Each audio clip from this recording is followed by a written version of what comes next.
ሰላም የሃሚንግ ስፖርት ተከታታዮች እንዴት ናችሁ?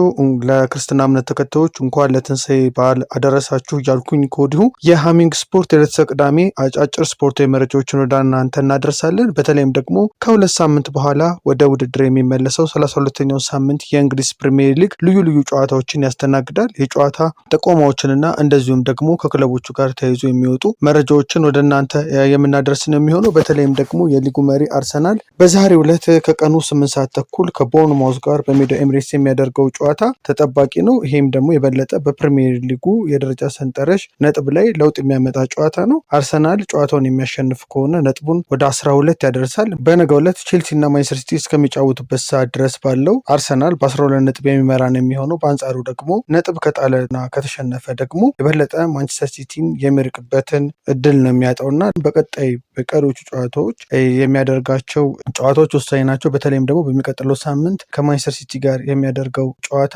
በጣም ወሳኝ ጨዋታ ነው። በተከታታይ ማሸነፉ ለአርሰናል የስነ ልቦና ዝግጅት እጅግ በጣም የሚጠቅምና የሚረዳ ነውና የቦርንማውዙን ጨዋታ ማሸነፉ በቀጣይም ከሲቲ ጋር ለሚያደርገው ጨዋታ ወሳኝነት አለው። በሚቀጥለው ሳምንት ከሲቲ ጋር ከሚያደርገው ጨዋታም በፊት ቀደም ብሎ እንደዚሁ በኤምሬትስ ስፖርቲንግ ሊዝበንን ያስተናግዳል። አርሰናል ቦርንማውዝን፣ ስፖርቲንግ ሊዝበንን በፕሪሚየር ሊጉ በቻምፒየንስ ሊጉ እነዚህም ቡድኖች በቀጣይ የሚያሸንፍ ከሆነ ከሲቲ ጋር ለሚያደርገው ጨዋታ በስነ ልቦና ረገድ ተጫዋቾችንም የሚያዘጋጅ ነው የሚሆነው። የክለቡ አሰልጣኝ ሚካኤል አርቴታ ጨዋታውን በተመለከተ በሰጠው ጋዜጣዊ መግለጫ ላይ ለደጋፊዎቹ መልእክት አስተላልፏል።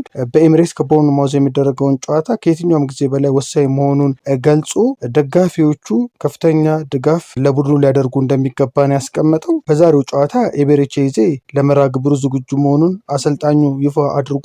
የቡካዮ ሳካ፣ ማርቲን ኦዲጋርድ፣ ዩሪያን ቲምበር እና ሪካርዶ ካላፊዮሪ ጉዳይ ገና የሚታይ መሆኑንም በጋዜጣዊ መግለጫው ገልጾ ነበር። በሁለት ሳምንታት ውስጥ ከሁለት ዋንጫዎች ውጭ እንደነበር እናስታውሳለን። አርሰናል ከሁለት ተከታታይ ጨዋታዎች ሽንፈት በኋላም ነው ባለፈው በቻምፒየንስ ሊጉ ወደ ሊዝበን አቅንቶ ስፖርቲንግ ሊዝበን 1-0 ያሸነፈው። ለዛሬውም ጨዋታ በጣም ወሳኝ ነው። በፕሪሚየር ሊጉ ያደረገው ጨዋታ በቀጣይም ደግሞ በቻምፒየንስ ሊጉ የሚያደርገው የመልስ ጨዋታ በተለይም በፕሪሚየር ሊጉ ማንቸስተር ሲቲን ከማግኘቱ በፊት የሚያደርገው ጨዋታ ስለሆነ ለአርሰናል ቀጣይ የዋንጫ ጉዞ በተለይ ደግሞ ፕሪሚየር ሊጉን ለማንሳት ከፍተኛ ወሳኝነት ያለው ጨዋታ ነው ማለት ነው የዛሬው ጨዋታ።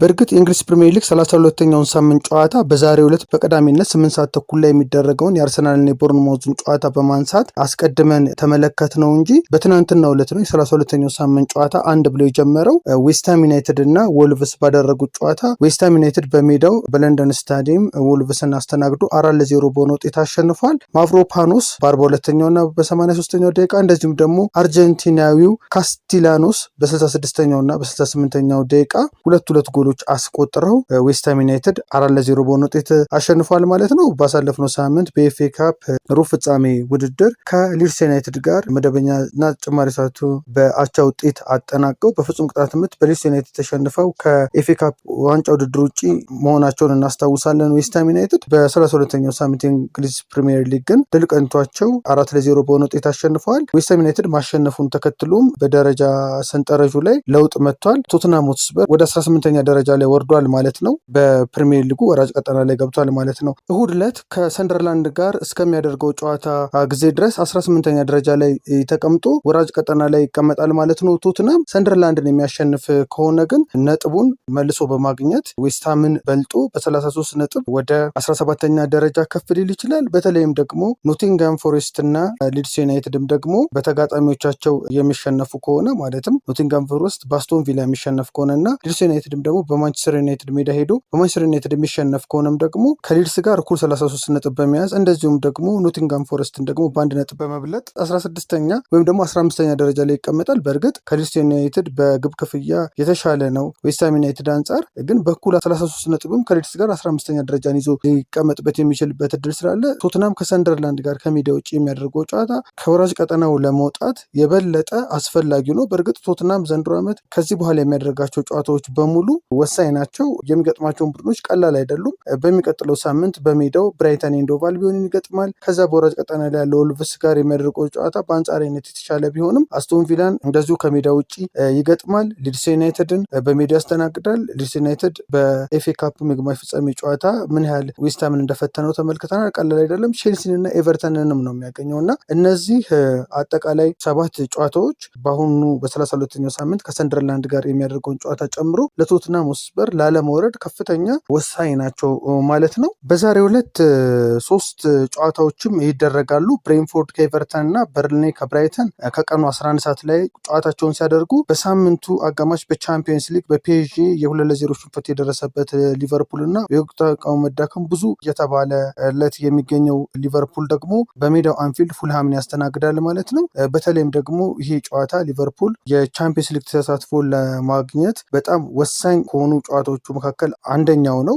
ቀሪዎቹን ጨዋታዎች በሙሉ ማሸነፍ ይጠበቅበታል። በእርግጥ የእንግሊዝ ክለቦች 5 ክለቦችን ማሳተፋቸው ለአርነ ስሎት ሊቨርፑል ጥሩ መልካም የሚባል ቢሆንም ነገር ግን ተከታዩ ቼልሲ ስላለ ለሊቨርፑል የ5ኛ ስፍራን ለመያዝ ከፍተኛ ተቀናቃኙ ነው የሚሆነው። በተለይም ደግሞ ሊቨርፑል ፉልሃምን የሚያሸንፍ ከሆነና ማንቸስተር ሲቲ ቼልሲን የሚያሸንፍ ከሆነ ሊቨርፑል የበለጠ ደረጃውን ለማስጠበቅ ይመቸዋል ማለት ነውና የራሱን እድል በራሱ ወስኖ የቼልሲንም ደግሞ ጨዋታ መጠበቅ መቻል አለበት ማለት ነውና ይሄ ጨዋታ በጣም ወሳኝ ነው። በነገው ዕለትም እንደዚሁ የሚደረጉ ጨዋታዎች አሉ።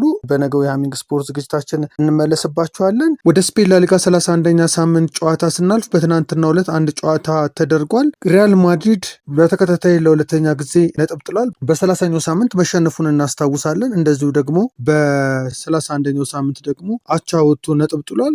በሻምፒየንስ ሊጉም ደግሞ የሚወጣ ከሆነ ደግሞ በዘንድሮ ዓመት ካለምንም ዋንጫ ለሁለት ተከታታይ ዓመት ሪያል ማድሪድ ያሳልፋል ማለት ነው። ከጂሮና ጋር ያደረገውን ጨዋታ አንድ አቻ አጠናቋል። ለሪያል ማድሪድ ፍሬድሪኮ ቫልቬርዴ ነበር በ51ኛው ደቂቃ ከረፍት መልስ ጎል በማስቆጠር ማድሪድን ቀዳሚ ያደረገው። ነገር ግን ብዙም ሳይቆይ ለጂሮና ቶማስ ሌማር በ62ኛው ደቂቃ ግብ አስቆጥሮ ጨዋታው አንድ አቻ በሆነ ውጤት ተጠናቋል። በዛሬው ዕለት በካታሎን ደርቢ በሜዳው ስፓኞልን የሚገጥመው ባርሴሎና ካሸነፈ ደግሞ የነጥብ ልዩነቱን 9 ማድረስ ይችላል። ይህ እንዳለ ሆኖ ግንቦት መጀመሪያ ላይ ቤል ክላሲኮን በሜዳው ማድሪድን ይገጥማል ባርሴሎና። ቢሆንም ግን ከወዲሁ እየሰፋ ያለው የነጥብ ልዩነት ሪያል ማድሪድን ከሳምንት ወደ ሳምንት ከዋንጫ ፉክክር ውጭ እያደረገው ነው የሚገኘው። እንደ አሁናዊ ወቅት አቋሙ ደግሞ በቀጣይ ረቡዕ ከባየር ሙኒክ ጋር በሚያደርገው የአውሮፓ ቻምፒየንስ ሊግ ሩብ ፍጻሜ የመልስ ጨዋታም የበለጠ ለሪያል ማድሪድ ፈታኝ ሊሆን እንደሚችል ነው የሚገመተው። በባርክሌይ ሴቶች ሱፐር ሊግ የወሩ ምርጥ አሰልጣኝና ተጫዋቾች እንደዚሁም ደግሞ የወሩ ምርጥ ጎል እጩዎች ይፋ ሆነዋል። በአሰልጣኝ በኩል የቼልሲያ ሶኒያ ቦምፓስተር እንደዚሁም የማንቸስተር ሲቲው አዲስ አሰልጣኝ አንድሪ ጂላርትስ፣ የአርሴናሏ አሰልጣኝ ሬኒ ሲሊንገርስ እና የሊቨርፑሉ አሰልጣኝ ጋሬስ ቴይለር እነዚህ 4 አሰልጣኞች የታጩ ሲሆን በተጫዋቾች በኩል ደግሞ የማንቸስተር ሲቲዋ ክሪስቲን ካስፓራጂ፣ የሊቨርፑሏ ሲሪ ሆላንድ እና የማንቸስተር ሲቲዋ ከዲጃሾ በእጩ ዝርዝር ውስጥ ያሉ ሲሆን የአስቶን ቪላዎቹ ክሪስቲ ሃንሰን እና ሌን ዊሊያምስ፣ የአርሰናሎቹ አሊሻ ሩሶ እና ሎቲ ውበን በእጩ ዝርዝሮች ውስጥ ተካተዋል። በወሩ ምርጥ ጎል እጩ ዝርዝር ውስጥ ደግሞ የአርሰናሎቹ ኮልኬሊ፣ ቤት ሚያድ እና ካትሊን ፎርድ እንደዚሁም የቼልሲዎቹ ላውረን ጄምስ እና ኑስከን፣ የዌስትሃም ዩናይትዷ ኦና ሲሪን እና የአስቶን ቪላዋ አና ፓተን እንደዚሁም ደግሞ የሊቨርፑል ሲሪ ሆላንድ በወሩ ምርጥ ጎል እጩ ዝርዝር ውስጥ ተካተዋል። አድማጮቻችን ለሃሚንግ ስፖርት ለተቀዳሚ ያዝናቸው አጫጭር ስፖርታዊ መረጃዎች ይህንን ይመስላሉ። ሃሚንግ ስፖርትን ሳብስክራይብ በማድረግ ተከታተሉ፣ ሼርን በማድረግ ለሌሎች አጋሩ። መልካም ቅዳሜ፣ መልካም የጨዋታ ጊዜ ይሆንላችሁ። ሃሚንግ ስፖርት በሀገራዊና ዓለም አቀፍ ስፖርታዊ ጉዳዮች ላይ የሚያተኩር ዝግጅት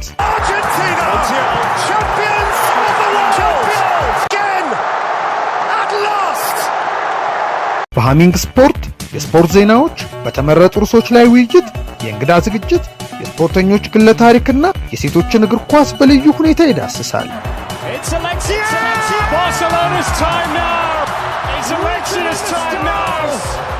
ሃሚንግ ስፖርት ስፖርትን ቀዳሚ ዘይቤ በማድረግ ስኬትን በተግባር እናረጋግጥ።